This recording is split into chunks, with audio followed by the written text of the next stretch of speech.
喂，又翻到嚟我哋開151硬幣盒嘅日子啦。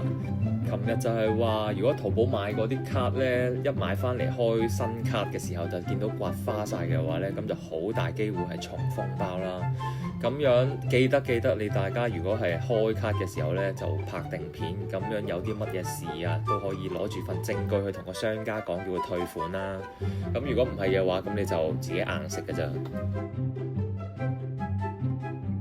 喂，有啲嘢！各位觀眾，比卡超出現啦！其實呢張卡嘅 artwork 真係好靚，上邊仲有隻快龍喺度飛緊。咁其實呢一張嘅卡呢，就唔係第一次開㗎啦，我都開咗有3幾張㗎啦。